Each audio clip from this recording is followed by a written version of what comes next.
Get everything set up here. You know the drill by now.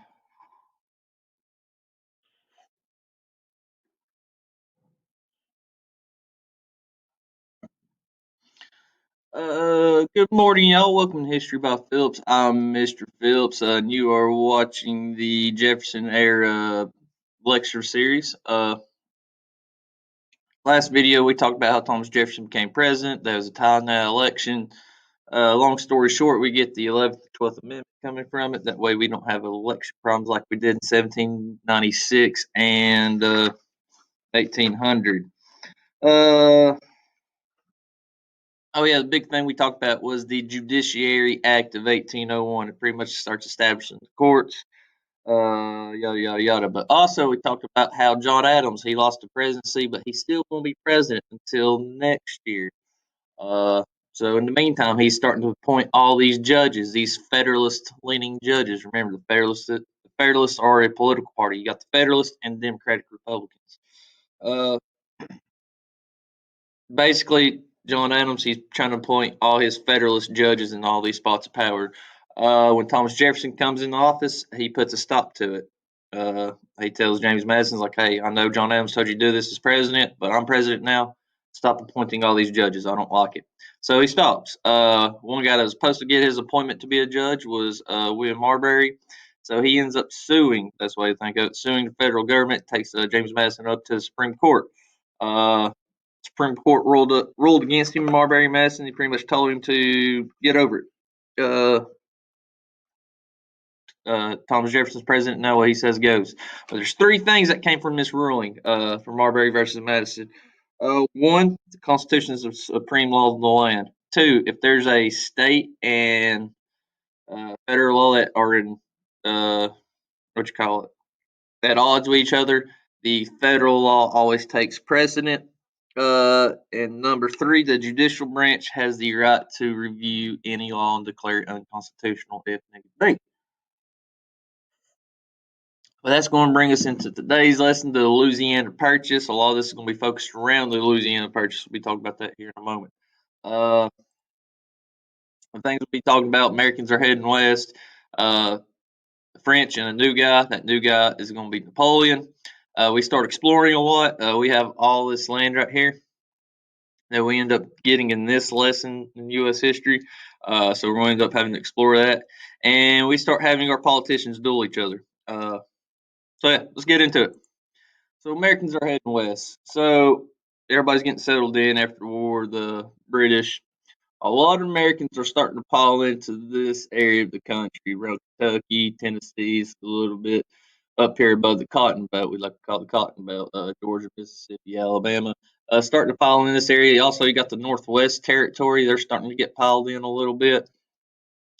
Well, everybody's starting to pile in. Well, let's focus on Tennessee, most important state in the Union. Uh, all folks would come in through the Wilderness Road, come through here.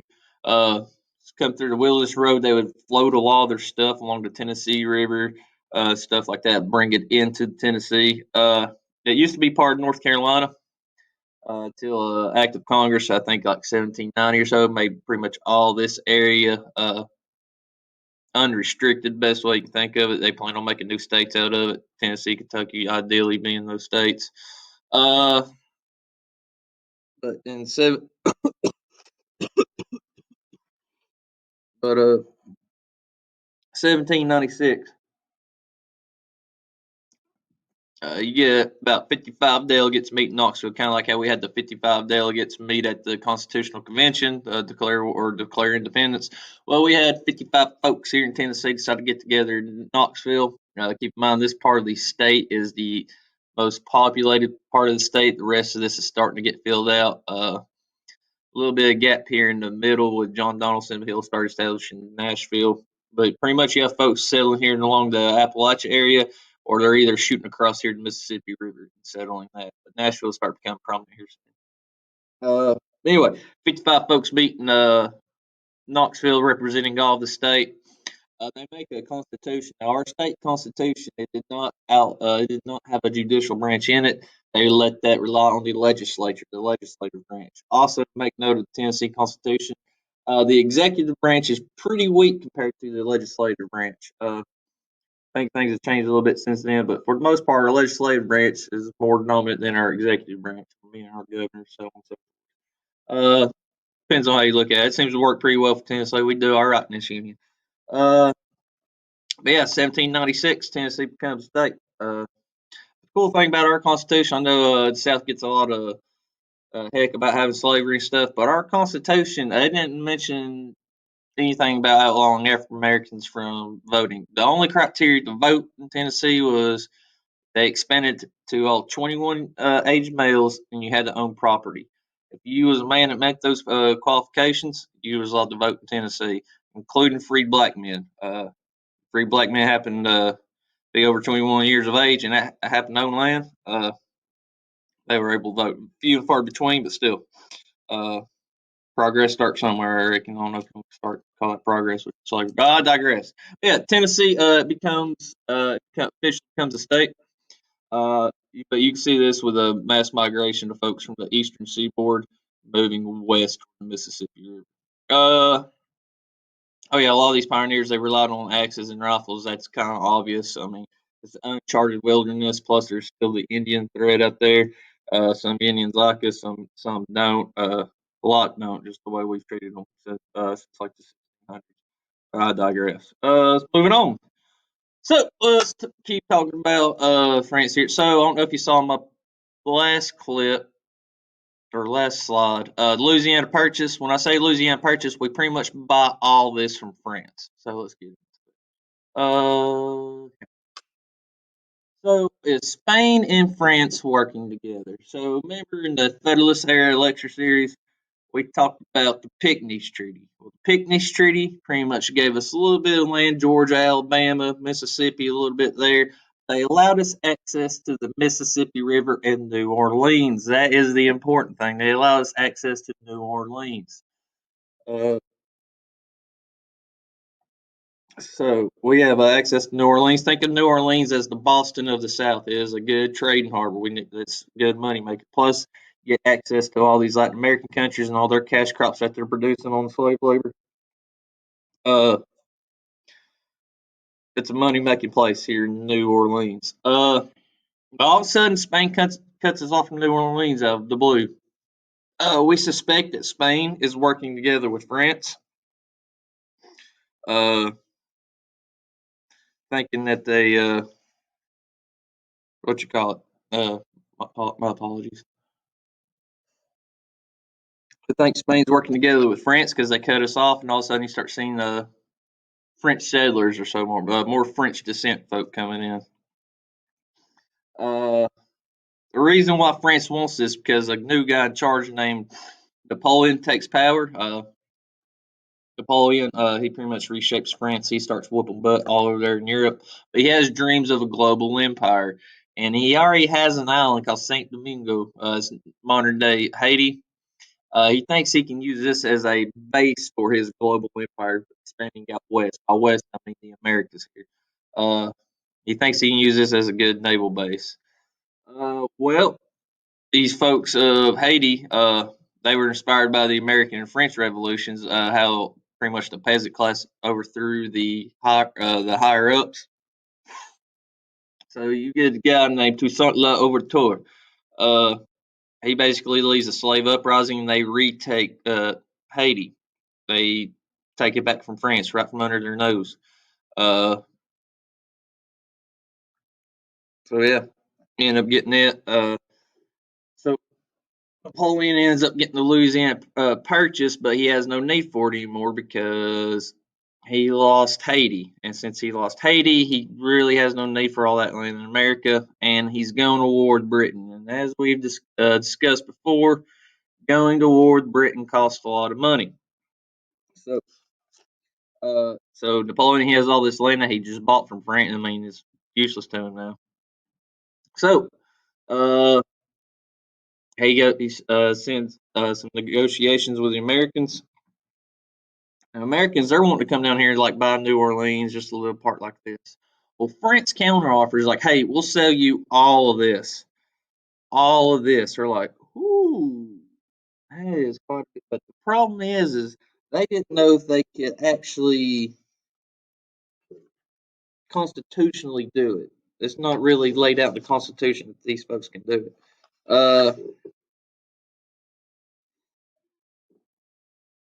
Pardon me, let me get some coffee here. Kind of like with the National Bank, how the Federalists said it was implied in the Constitution they can do this. They were going to rely on the same sort of argument there. James Monroe and Livingston. Uh, they couldn't just leave this deal on the table. I mean, obviously, this is a good deal. They would end up buying this for $15 million. Now, I know that sounds like a lot of money, but that pretty much translates into 3 cents an acre. 3 cents an acre. Once again, Napoleon, he's just getting rid of it because he doesn't need it. Because when Britain and France are bored, they go to war. And well, he lost Haiti. He can't expand his global empire. So he's like, well, might as well make a quick dollar if I can. So he gets his $15 million. He starts funding wars against Britain again. He starts running a shop over there, wreaking havoc. Napoleon's going to take over Europe for a good bit. But that's just because he lost that island of Haiti, Saint Domingo, uh, because of Toussaint Louverture, uh, the French or slave rebellion. I digress. Let me get some coffee here. Rambling here. All right, so we got this Louisiana territory. It needs to be explored. I mean, we don't know what's out there. We ain't got a clue. Well, Mr. Jefferson, President Jefferson, he hires his second or one of his aides, a guy named Meriwether Lewis, about 28-year-old, and Lewis, he knows his one guy named Clark, or last name's Clark. I forget his first name off the top of my head. Uh, let me see if I can find it real quick. William Clark, Meriwether Lewis, and William Clark. Anyway, they're tasked with exploring and mapping out this area. Now, the big thing Americans wanted at the time was an all water route to Asia, or the Northwest Passage, the fabled Northwest Passage. The reason why they want that is it's probably easier to get to Asia if you could find a water route through the United States somehow then pop out in the Pacific Ocean instead of having to take your goods and either go all the way down below South America, come back around, or you have to go the other way and go below Africa. And so they're hoping to cut it in half to be able to sail through America. Can't do it.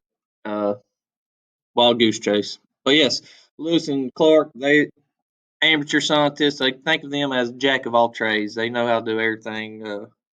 Well educated, just they like to explore, pioneers. But they go through here. It take them about 2 or 3 years to come through all this.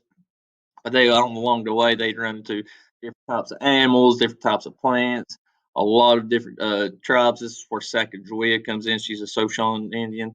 Sacagawea is instrumental in helping Lewis and Clark find the Pacific Ocean. They did find the Pacific Ocean, but they did not find an all water route to it. That was the problem. They report back to Thomas Jefferson with their findings. Also, a guy named Zebulon Pike, he's a lieutenant in the Army. He would come over toward the Colorado area. First, he was looking for a water route, but then he'd come back uh, and he would go toward pretty much almost to Mexico around this area. He would explore this area. One prominent feature named after him is called Pikes Peak. Uh, Earlier this summer, I was there. It's a beautiful place. Hard to breathe when you're up here up this high in the sky. It's nice. But yeah, it's a prominent peak here in Colorado. They didn't know it at the time, but they still had like 1,000 miles to go before we got to the ocean.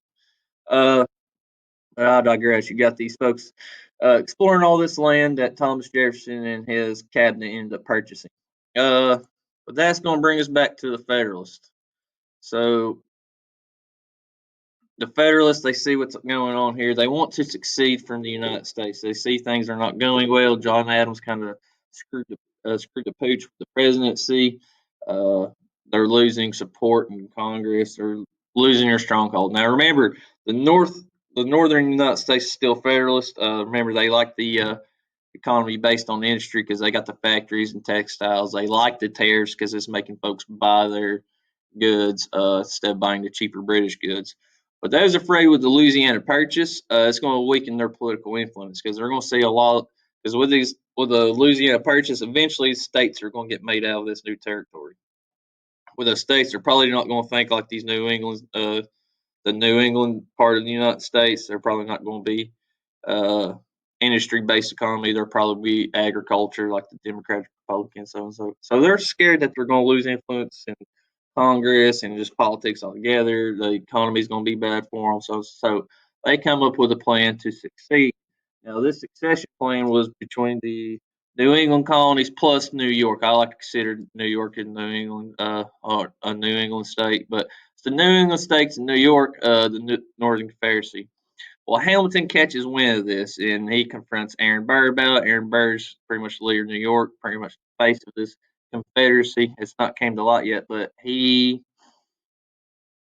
confronts him about it. Well, Burr, he blames Hamilton for his political shortcomings, so on and so forth. So all of a sudden, you have these two prominent politicians agreeing to meet each other on the dueling field. Now, dueling isn't legal, but it's kind of like the upper class thing to do. For some reason, back in the day, the upper class thought it was a great idea to stand in front of each other and shoot each other. It all stems from ideas of honor and chivalry and all that junk from feudal Europe. But yeah, it's I don't know what the cool kids did back in the day. Uh, Now, a lot of times you have folks, they come to the duel and they'll come and just shoot their guns in the air. Like, all right, honor's been met. I stood there while you shot, I shot. Okay, honor's met. Typically, that's what happens, especially with folks like this very two important folks. Uh, Mayor Aaron Burr, he was running with Thomas Jefferson for a Democrat Republican nomination. Uh, Not Democrat. He was nominated for president in 1800 with Alexander Hamilton, Secretary of Treasury, so on and so forth, bigwig, one of George Washington's boys. So they meet in Weehawken, New Jersey, I do believe. Weehawken, New Jersey. Check me on that. Uh, but they meet. So they meet. Alexander Hamilton, thinking, the gentleman thing to do. I'm going to shoot my rifle, or not my rifle, my pistol up in the air. Well, Burr's like, you're dumb, dude. He ends up shooting him right in the stomach. So after you see here in the picture, Hamilton kind of, just whatever. Well, Burr's just not having it. He's very angry at Hamilton. He ends up shooting him in the gut. It take him about a day or two to die from this wound, but Aaron Burr would go into hiding. The Federalists, they're all over the place. They're shooting each other, so on and so forth. Thomas Jefferson and his cabinet, they end up buying the Louisiana Purchase. But was that legal? No, but it's such a good deal, they had to act on it. You see revolutions happening all over the Central and South America. Notable examples: Saint Domingo, known as Haiti, with Toussaint Louverture. He'd take Haiti back from the French colonizers. Uh, this would make Napoleon lose his aspirations for a Western empire, so he ended up having to sell the Louisiana Purchase to the Americans, which would send Lewis and Clark and guys like Zebulon Pike exploring all throughout the country. And you have the Federalists shooting each other toward the end here in this time period. It was early 1800, between like 1800 and 1810 when all this is happening. But hey, I've been Mr. Phillips. This has been History by Phillips. See what we're talking about tomorrow here. Ooh, time. Ooh, War Victo. Talk about some Tripoli pirates of North Africa, and we'll be getting close to the War of 1812. Well, that's all I got for y'all today. No study block today. I have that meeting with central office. We're going over those case scores. I don't know if you guys remember taking that case benchmark test. I'll be in the meeting with that starting I think at 12:30. It'll be about all day for me. So no study block today. Will be hopefully normal business tomorrow. Till next time, this has been History by Phillips. I've been Mr. Phillips. Y'all take care. Stay safe. Peace.